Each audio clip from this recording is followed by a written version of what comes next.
Sarah Martinez had been looking forward to this evening for weeks. After 18 months of deployment overseas, the 32-year-old Navy SEAL finally had a chance to enjoy a quiet dinner at her favorite Italian restaurant in downtown San Diego.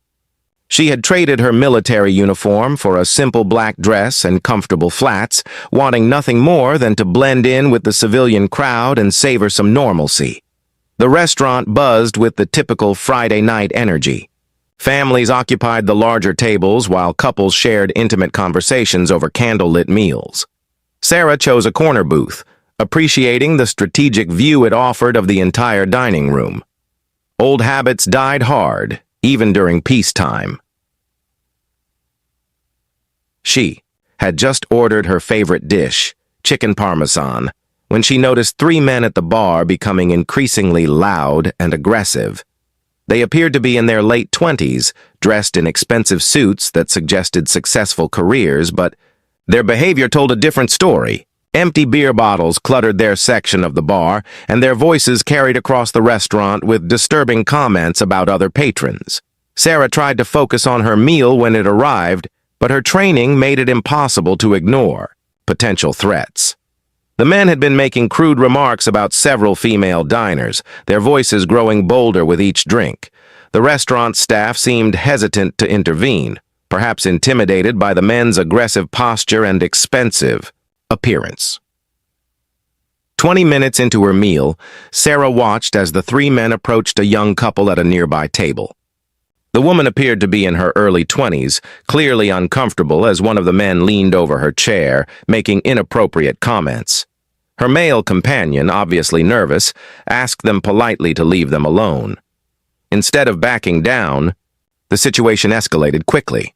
The largest of the three men, standing well over 6 feet tall with broad shoulders, grabbed the young woman's arm and pulled her from her chair. His companions laughed as she struggled to break free, their behavior drawing shocked stares from other diners. Sarah felt her muscles tense as she assessed the situation. The restaurant staff had retreated behind the counter, apparently calling for help, but she knew police response time could be several minutes. The young woman's eyes met hers across the room, filled with terror and pleading for assistance. Without hesitation, Sarah stood from her booth and walked calmly toward the confrontation. Her years of training had taught her to remain composed. Under pressure, and she approached the group with measured steps. The men were so focused on intimidating their victims that they didn't notice her approach until she was directly behind them. "Excuse me?" Sarah said in a clear, steady voice that cut through the restaurant's tension. "I think you gentlemen need to step away from the lady and return to your seats." The three men turned toward her, their faces showing a mixture of surprise and amusement. The ringleader, still gripping the young woman's arm, looked Sarah up and down dismissively. Her petite frame, standing barely 5 feet 4 inches tall, seemed to amuse them greatly. "Mind your own business, sweetheart," the largest man sneered, tightening his grip on the frightened woman. "This doesn't concern you. Go back to your dinner before you get hurt." Sarah remained perfectly still, her voice never wavering. "I'm asking you nicely to release her and leave these people alone. This is your opportunity to walk away peacefully." The second man, emboldened by alcohol and his friend's aggression, stepped closer to Sarah. "Or what?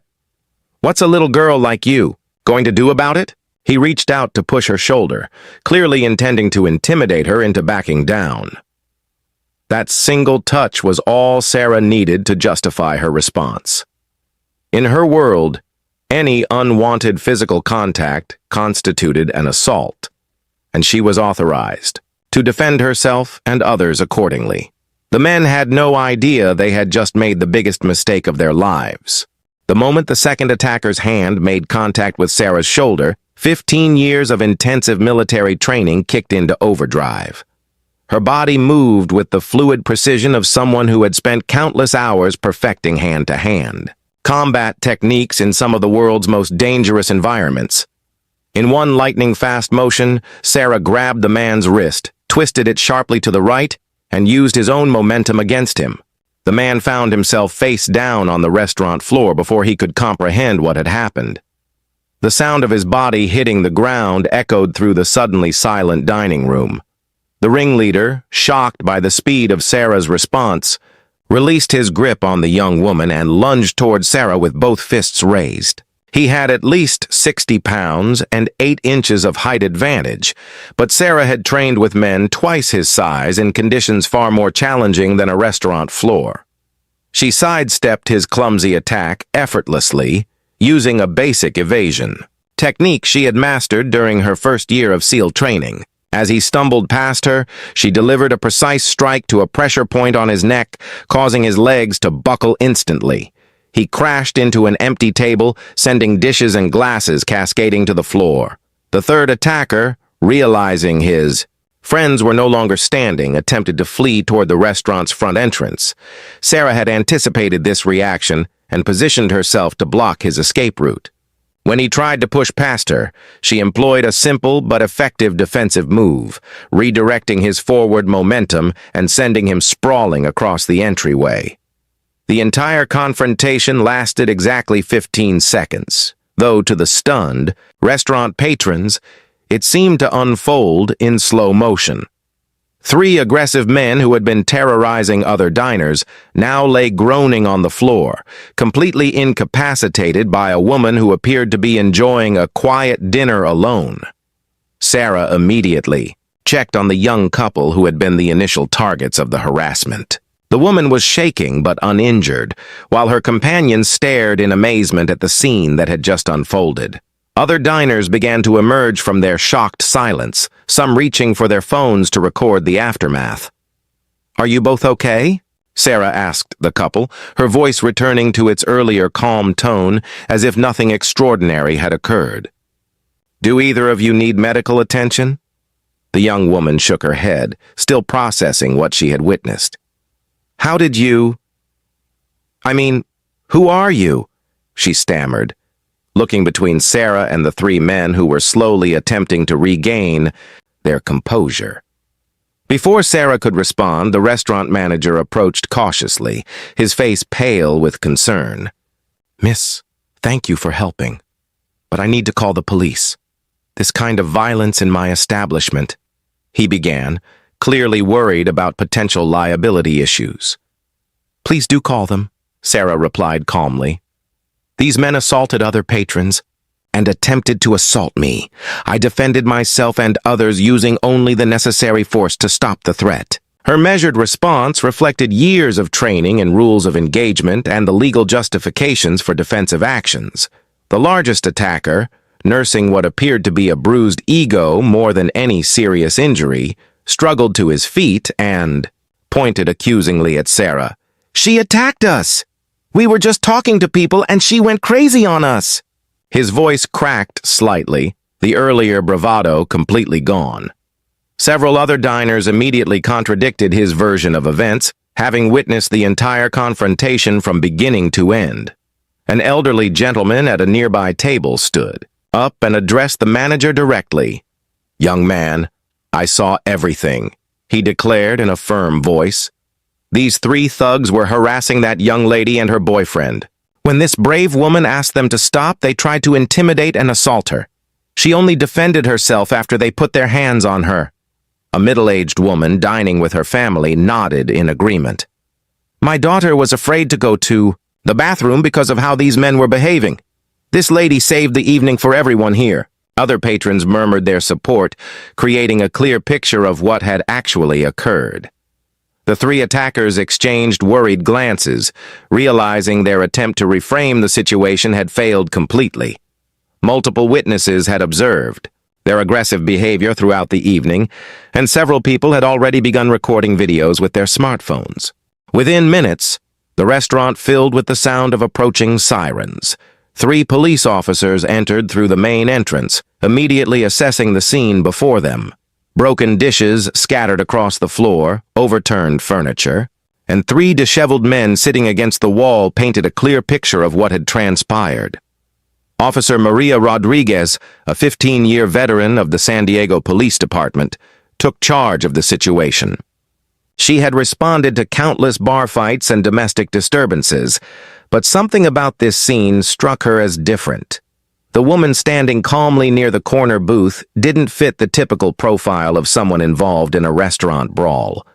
"Can someone explain what happened here?" Officer Rodriguez asked, pulling out her notepad and surveying the crowd of witnesses.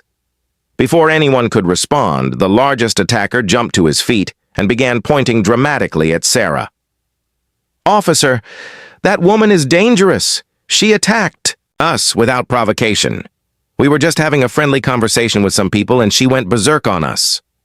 His two companions nodded eagerly, seeing an opportunity to avoid responsibility for their actions. "She knows some kind of martial arts or something," the second man added, nursing his sore wrist. "She could have killed us. We want to press charges for assault." Officer Rodriguez looked skeptically at the three men, then at Sarah, who remained perfectly composed throughout their accusations. The size difference alone made their story questionable, but she had learned not to make assumptions based on appearances. "Ma'am, what's your version of the events?" she asked Sarah directly. Sarah stepped forward and spoke in the same measured tone she had maintained throughout the evening. "These three men were harassing other patrons, specifically the young couple over there." She gestured toward the victims. "When they physically grabbed the woman and refused to release her after being asked to leave them alone, I intervened verbally." She continued her account with precise detail. "One of the men then made physical contact with me without permission, which I interpreted as the beginning of an assault.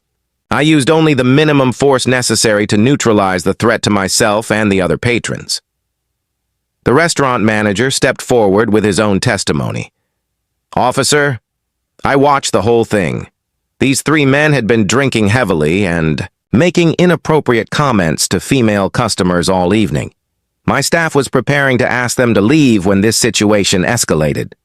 Officer Rodriguez began interviewing the witnesses systematically. Every single person who had observed the confrontation corroborated Sarah's account. The elderly gentleman provided the most detailed description, having watched the men's behavior escalate throughout the evening. "Those men were predators," he stated firmly. "They were targeting women dining alone or with companions they could intimidate. This young lady showed remarkable restraint in how she handled the situation." As more witnesses came forward, a pattern emerged that painted the three attackers in an increasingly negative light. A server revealed they had been making inappropriate comments to her throughout their meal, including crude remarks about her appearance and suggestions for meeting them after work. The young couple, who had been the primary targets of the harassment, provided their own testimony. The woman, still shaken but more composed now, described how the largest man had grabbed her arm so tightly it left marks. Her boyfriend confirmed that they had repeatedly asked the men to leave them alone before Sarah intervened. Officer Rodriguez noticed something unusual about Sarah's demeanor during the questioning. Unlike most people involved in violent confrontations, she showed no signs of adrenaline crash or emotional distress.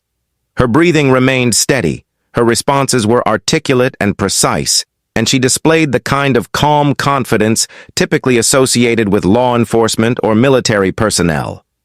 "Ma'am, do you have any formal training in self-defense or martial arts?" the officer asked, though she suspected the answer would be more significant than a few weekend classes at the local gym. Sarah hesitated for a moment, considering how much personal information to reveal. "I have some military background," she replied diplomatically, not wanting to complicate the situation unnecessarily. The three attackers exchanged worried glances as they realized their story was falling apart completely. Multiple witnesses, security camera footage from the restaurant's surveillance system, and physical evidence all contradicted their version of events. Officer Rodriguez's partner had been reviewing the restaurant's security footage with the manager, and he approached the group with important information. "Maria, you need to see this video. It shows everything that happened, and it clearly supports the lady's account." The footage revealed the men's aggressive behavior throughout the evening, their harassment of multiple patrons, and the moment when they initiated physical contact with Sarah. The video quality was excellent, capturing every detail of the 15-second confrontation in high definition. As Officer Rodriguez reviewed the evidence, she realized she was dealing with a textbook case of self-defense. The three men had created a hostile environment, targeted innocent victims, and initiated physical contact with someone who had simply tried to de-escalate the situation peacefully. Officer Rodriguez studied the security footage carefully, replaying the crucial 15-second sequence several times. The video clearly showed the three men approaching other diners aggressively, the young woman being grabbed against her will, and Sarah's calm approach to defuse the situation. Most importantly, it captured the moment when the second attacker made physical contact with Sarah, justifying everything that followed. "Gentlemen," Officer Rodriguez addressed the three men sternly, "based on witness testimony, security footage, and physical evidence, you're being arrested for assault, battery, and disturbing the peace." She nodded to her partners, who began reading the men their rights while applying handcuffs. The ringleader protested loudly as the cuffs clicked into place. "This is ridiculous. She's the one who hurt us. Look at my friend's wrist. It's probably broken." He gestured toward his companion, who was indeed favoring his twisted arm. "Your friend's injury occurred when he initiated unwanted physical contact with this woman," Officer Rodriguez replied firmly. "She had every legal right to defend herself. You're fortunate she showed the restraint she did, or you might be facing much more serious injuries." As the police prepared to escort the three men from the restaurant, curiosity about Sarah's background continued to grow among both the officers and the remaining patrons. Her composed demeanor throughout the incident, combined with the precision of her defensive actions, suggested training far beyond typical civilian self-defense classes. Officer Rodriguez approached Sarah privately while her partners handled the arrests. "Ma'am, I've been doing this job for 15 years, and I've never seen anyone handle a situation quite like that. Your technique was extremely precise, and your emotional control is remarkable. Are you current or former military?" Sarah considered her response carefully. She had always been taught to maintain operational security, even in civilian settings, but the situation seemed to warrant some explanation. "I'm currently active duty Navy," she replied, choosing not to elaborate on her specific role. "That explains a lot," Officer Rodriguez nodded with newfound respect. "Thank you for your service, and thank you for stepping in tonight. Too many people would have just watched and done nothing." The restaurant manager, relieved that the situation had been resolved without anyone suffering serious injury, approached Sarah as the police finished their paperwork. "Miss, I want to thank you personally for what you did tonight. Those men had been making our other customers uncomfortable for hours, and my staff felt helpless to intervene effectively." He continued with genuine gratitude. "Your dinner tonight is completely on the house, and you're welcome here any time. What you did took incredible courage, and you quite possibly prevented someone from getting seriously hurt." The young couple who had been the initial targets of the harassment waited nearby, clearly wanting to express their appreciation. As the police activity wound down, they approached Sarah with tears of relief in their eyes. "We don't know how to thank you," the young woman said, her voice still shaky from the ordeal. "When that man grabbed me, I thought, I don't know what might have happened if you hadn't stepped in." Her boyfriend nodded emphatically. "The way you handled that situation was incredible. Where did you learn to do that? Are you some kind of martial arts expert?" Sarah smiled modestly, uncomfortable with the attention but understanding their need for answers. "I've had some training through my job. The important thing is that you're both safe now. Those men won't be bothering anyone else tonight." As the evening's excitement began to settle, other patrons approached Sarah to express their admiration and gratitude. An older couple mentioned they had grandchildren the same age as the targeted woman and felt relieved someone had intervened.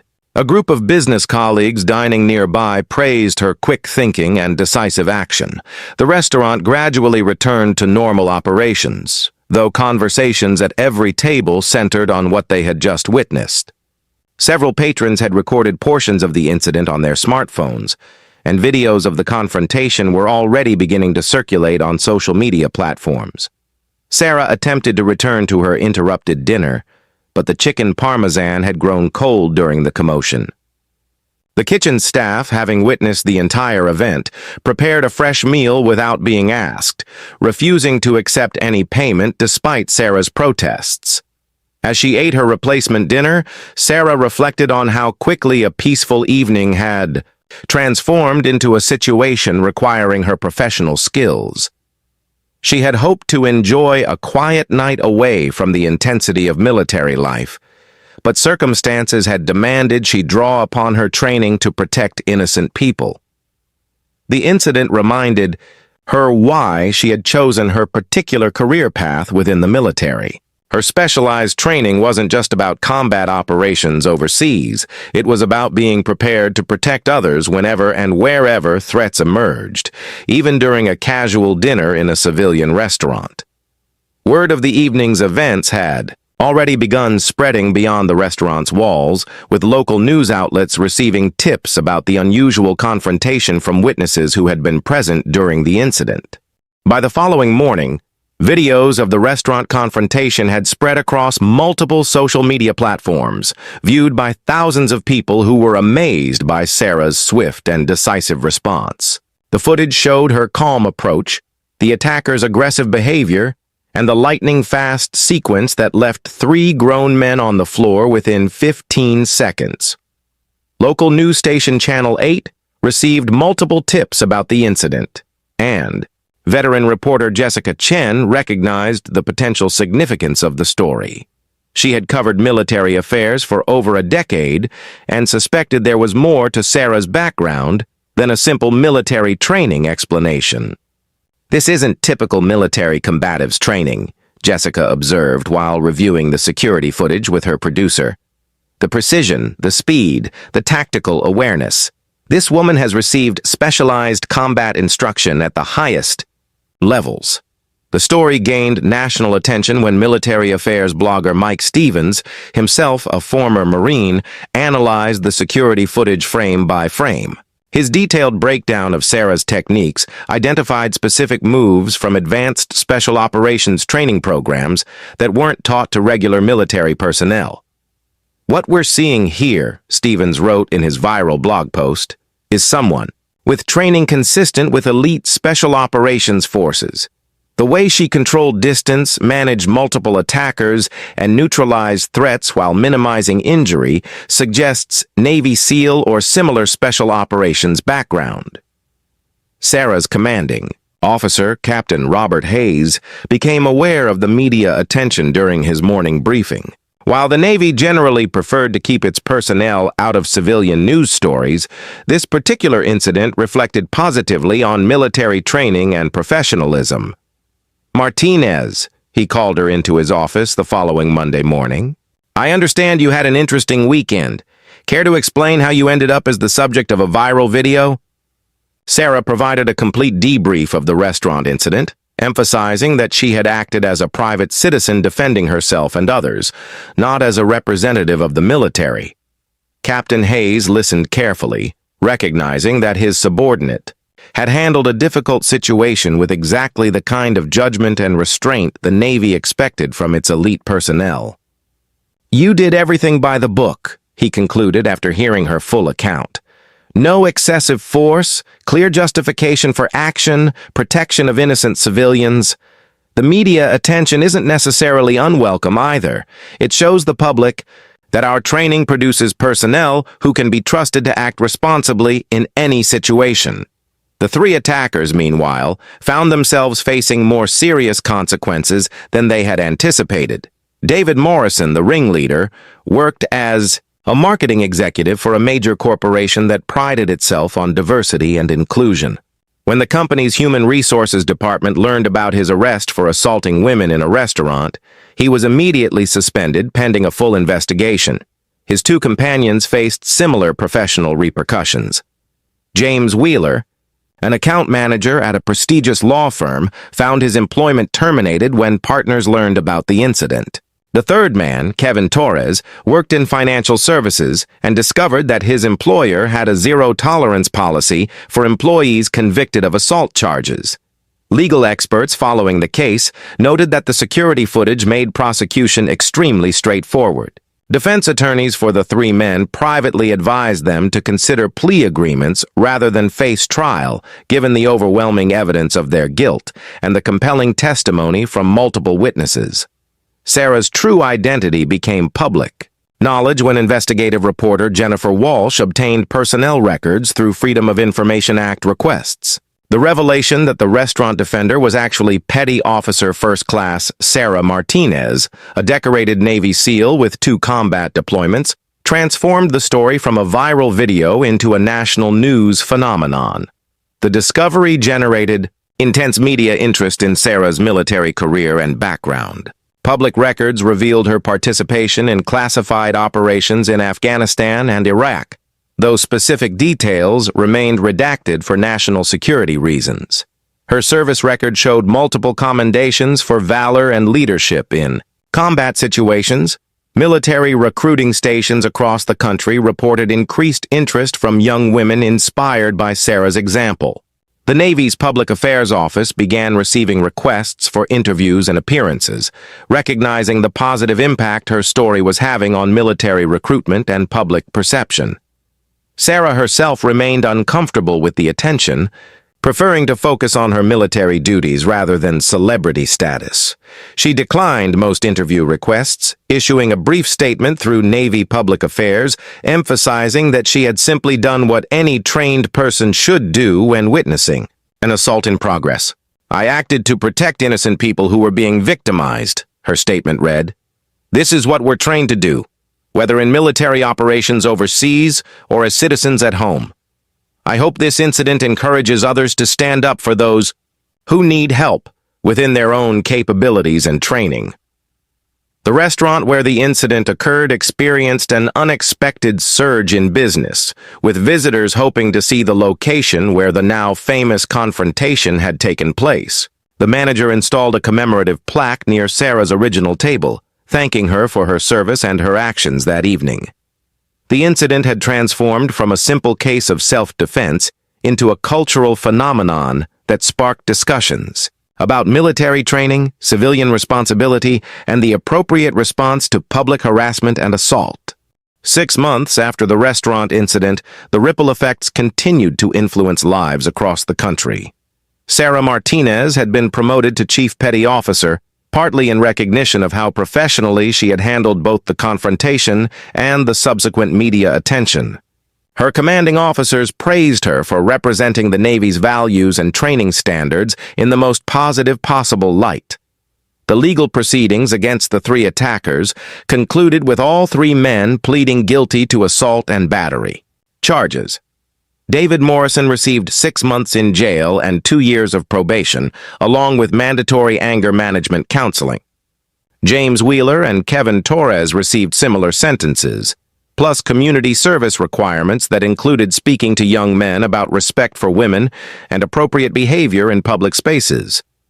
The incident had profound personal consequences for the attackers beyond their legal penalties.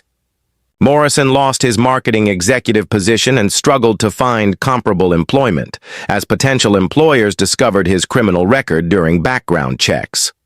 Wheeler's law firm career ended permanently, effectively destroying years of educational investment and professional development.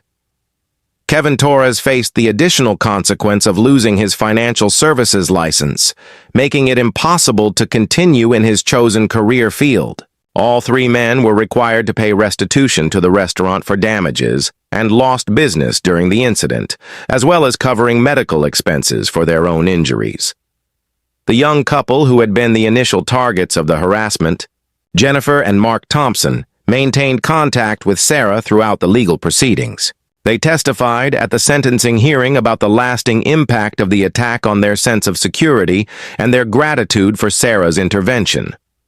Jennifer Thompson had initially struggled with anxiety and fear about dining out alone, but she gradually recovered with the support of counseling and the knowledge that justice had been served. She and Mark became advocates for bystander intervention training, speaking at university campuses about the importance of standing up for others when witnessing harassment or assault. The restaurant industry took notice of the incident and its aftermath, with many establishments implementing improved training for staff on how to handle aggressive customers and protect other patrons. The Italian restaurant where the incident occurred became a model for other businesses, developing protocols for identifying and addressing threatening behavior before it escalated to violence. Sarah's story inspired the creation of several scholarship programs for young women interested in military service, particularly in special operations fields previously dominated by men. The Navy used her example in recruiting materials, highlighting the diverse skills and backgrounds of modern military personnel. A documentary filmmaker approached Sarah about creating a full-length film about women in special operations, using her story as the central narrative. While she initially declined, she eventually agreed to participate on the condition that any proceeds would support veteran assistance programs and organizations combating sexual harassment. The viral video of the confrontation became a case study in military training programs worldwide, demonstrating the importance of de-escalation techniques, appropriate use of force, and maintaining professionalism under pressure. Military academies incorporated the incident into their curricula as an example of how to apply combat training in civilian contexts responsibly. Sarah continued her military career, deploying twice more to overseas assignments where her experience and leadership proved invaluable to her teams. She never sought recognition for the restaurant incident, viewing it as simply doing what any trained person should do when confronted with injustice. Years later, when asked about that evening, Sarah reflected on how a simple dinner out had become a defining moment in multiple lives. The three men who attacked her learned harsh lessons about consequences and respect for others. The young couple she protected gained a renewed faith in the willingness of strangers to help those in need. The broader impact extended far beyond those directly involved. Thousands of people who viewed the security footage or read about the incident were inspired to take self-defense classes, volunteer for community safety programs, or simply be more aware of their surroundings and willing to help others when needed. The incident demonstrated that specialized military training, when combined with proper judgment and restraint, could make a significant positive difference in civilian life.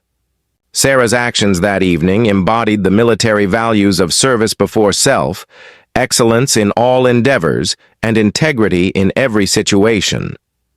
The restaurant still displays the commemorative plaque honoring Sarah's actions, and the staff often tells the story to curious customers. The booth where she sat that evening has become something of a local landmark, reminding visitors that heroes can emerge in the most unexpected circumstances, and that sometimes the most ordinary evenings can become extraordinary through the actions of individuals willing to stand up for what's right. The incident ultimately proved that training, preparation, and moral courage could combine to create positive outcomes even in dangerous situations, inspiring others to develop their own capabilities and willingness to protect those who cannot protect themselves.